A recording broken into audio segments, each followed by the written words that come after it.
Sebagaimana kita ketahui dan kita alami bahwa kebutuhan manusia itu bermacam-macam. Ada kebutuhan primer berkaitan dengan keberlangsungan hidup, pangan, sandang, dan papan.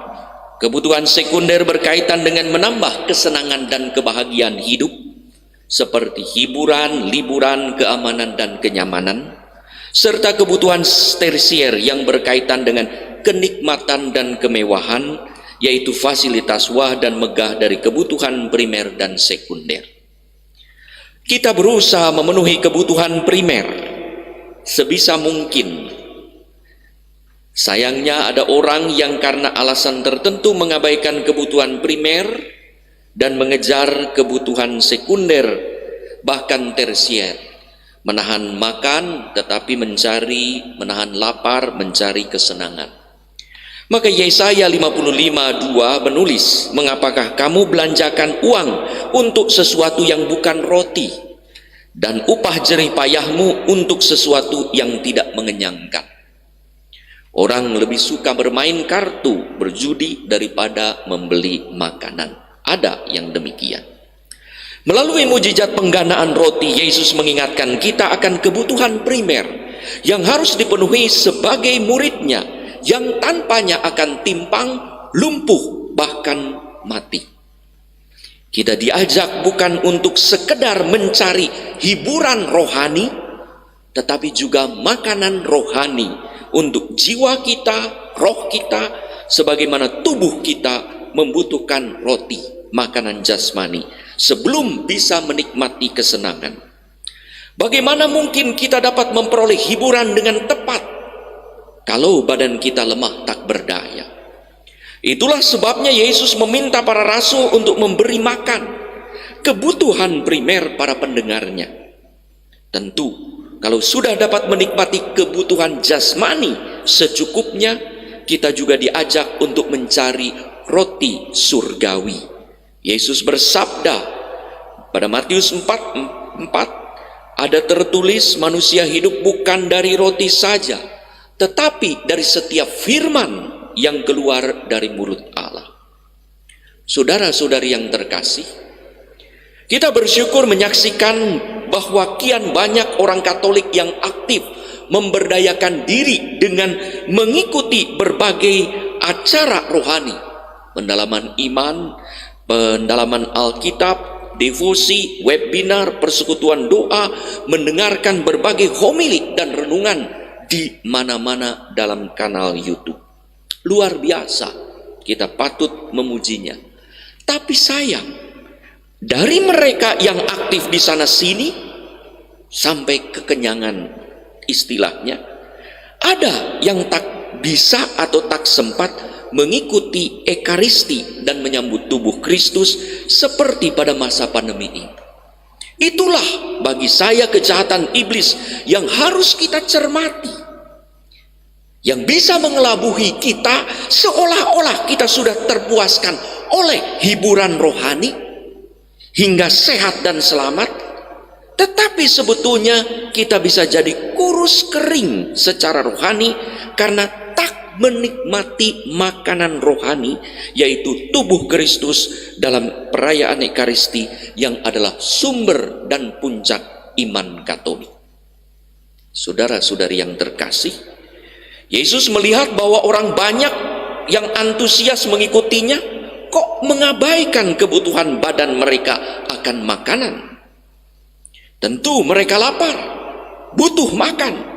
Kalau tidak makan, mereka akan lemah dan bisa jadi sakit bahkan mati. Kalau lemas, mana mungkin mereka mendengarkan sabda atau firman yang diajarkan oleh Yesus. Maka Yesus meminta para rasul untuk memberi mereka makan sebagai kebutuhan primer. Yesus tahu apa yang harus dilakukannya, tetapi ia mempersilahkan para rasul untuk terlibat dalam karya penggandaan roti dengan menyerahkan 5 roti dan 2 ikan untuk diberkati, dibagi-bagi kepada orang banyak. Mujizat penggandaan roti ini kiranya mengarah kepada ajaran Yesus tentang dirinya sebagai roti kehidupan di dalam Injil Yohanes 6 seluruhnya. 5 minggu berturut-turut kita akan 5 hari minggu berbicara dari Injil Yohanes, kecuali nanti 15 Agustus karena ada hari raya Yesus Maria diangkat ke surga. Di sana Yesus berkata, Yohanes 6:51, 53 dan 35, 48, akulah roti hidup yang telah turun dari surga. Jikalau seorang makan dari roti ini, ia akan hidup selama-lamanya. Dan roti yang kuberikan itu ialah dagingku yang akan kuberikan untuk hidup dunia. Yesus menjadi makanan kebutuhan primer para murid yang tanpanya para murid akan binasa. Penggandaan yang memakai rumusan perjamuan terakhir, Yesus mengambil roti, mengucap syukur dan membagi-bagikannya kepada mereka, mengarah kepada ekaristi, kebutuhan primer orang Katolik. Saudara-saudari yang terkasih, pada masa pandemi ini kita terpaksa merayakan ekaristi online. Ada yang mengikutinya sampai 3 kali sehari. Bagus, luar biasa. Tapi hati-hati, jangan sampai kita berpuas diri, terjebak menikmati hiburan rohani yang tentunya berguna untuk perkembangan rohani kita, tetapi lupa memenuhi kebutuhan akan makanan rohani yang terutama didapat dalam perayaan Ekaristi langsung dengan menyambut tubuh Kristus. Kita hanya dihibur, bagus juga, tetapi kita belum makan.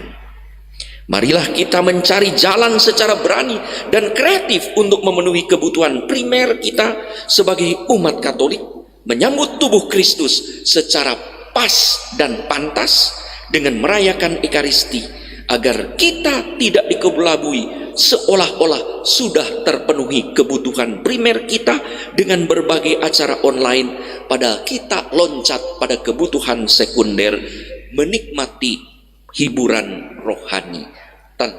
Saudara-saudari yang terkasih, hiburan rohani ini penting juga untuk kebahagiaan kita, tetapi makanan rohani lebih penting untuk keselamatan kita. Jangan sampai kita sudah menikmati berbagai kegiatan rohani online, tetapi ternyata kita baru sekedar menikmati hiburan rohani. Jiwa kita, roh kita tetap lapar. Maka Yesus pun kiranya meminta kita semua, terutama para imam, untuk mempersembahkan Ekaristi dan memberi komuni tanpa diminta. Umat seperti Yesus pun memberi makan 5.000 orang lebih tanpa diminta. Kamu harus memberi mereka makan.